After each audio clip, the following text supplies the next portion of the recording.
Des enseignants et élèves fraudeurs ayant transmis les corrigés des sujets du BEPC à des candidats ont été interpellés et jugés. Un policier a été tué et 8 autres personnes ont été blessées aujourd'hui à Tunis dans 2 différents attentats dans le centre-ville. Bonsoir, bienvenue dans le 19h. Comme tous les jours, depuis le début de la 32e édition de la Coupe d'Afrique des Nations, Écho de Cannes nous permettra de connaître toute l'actualité de la grande fête du football africain et ce sera avec Boris Odilon. Bonsoir Boris Odilon. Bonsoir Maï. Qu'avons-nous au menu ce soir? Au menu ce soir, rififi au sein de la sélection égyptienne, les résultats des matchs et classements et la préparation du match Côte d'Ivoire-Maroc. Merci Boris, c'est avec beaucoup de plaisir que nous allons vous retrouver dans quelques minutes. Pas de souci. Pour l'heure, des fraudes ont été constatées lors de la supervision de l'examen du BEPC dans plusieurs villes du pays. Des enseignants et élèves ont utilisé le numérique pour transmettre les corrigés des sujets à des candidats. Plusieurs parmi eux ont été mis aux arrêts et jugés. D'autres seront radiés après avoir purgé leur peine. L'information a été donnée aujourd'hui lors d'un point presse tenu au cabinet du ministre de l'Éducation nationale, Kandia Camara. Doigt de laser. Les examens à grand tirage du BEPC, brevet d'études du premier cycle, session 2019, entachés dans plusieurs localités. De nombreux enseignants et élèves ont été appréhendés pour actes de fraude par les superviseurs à Abengourou, Divo, Guitry, Boisflé, Bonon et Zouenoula. Des enseignants, au mépris de la déontologie de leur métier, de la décence et du bon sens, ont transmis à certains candidats au moyen de leur téléphone portable, des corrigés des épreuves. Je peux vous citer quelques détails factuels. À Bengourou, il s'agit de 7 enseignants dont 6 ont été appréhendés.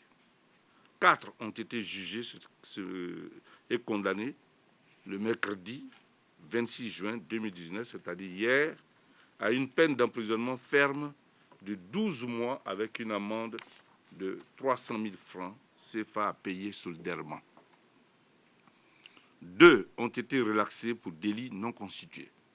3 réseaux de fraudeurs ont été également démantelés à Gagnoa grâce au téléphone portable d'un candidat saisi lors de la composition. Ces réseaux se faisaient appeler BEPC 2K19 CI, zone 2 Sud au BEPC et les futés, zone 3A.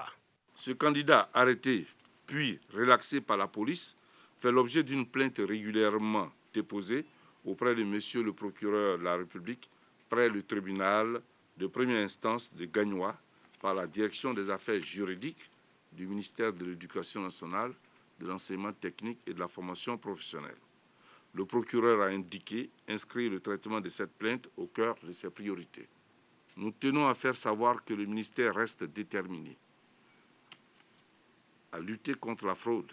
Fort de l'expérience tirée du BEPC session 2019, c'est avec un dispositif plus renforcé qui s'investira dans ce combat contre la fraude pour la crédibilité de nos examens.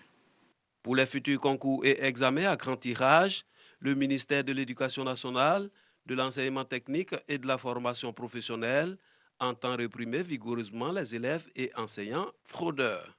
Les autorités du ministère de l'Éducation nationale invite les populations à dénoncer toute personne suspectée de fraude en vue de lutter contre ce phénomène qui met à mal l'éducation des apprenants. Ce 23 juin était marqué par la 8e édition de la Journée internationale de la veuve. L'ONG Minoge a mis à profit cette célébration pour honorer des veuves et leur donner les moyens de se prendre en charge. C'était dimanche dernier dans la commune de Yopougon, Dangui.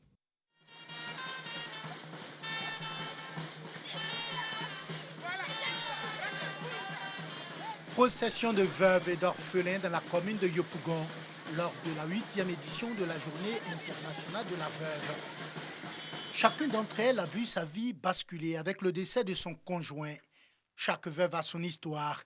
Leur point commun, la pauvreté, l'abandon et la solitude. C'était dur. Je faisais les petits contrats des restaurants dans le même quartier, Yaousei. Et on me payait 500 francs par jour. Je faisais des tortines entre nous, les restaurantines se faisaient les tortines. Avec l'argent,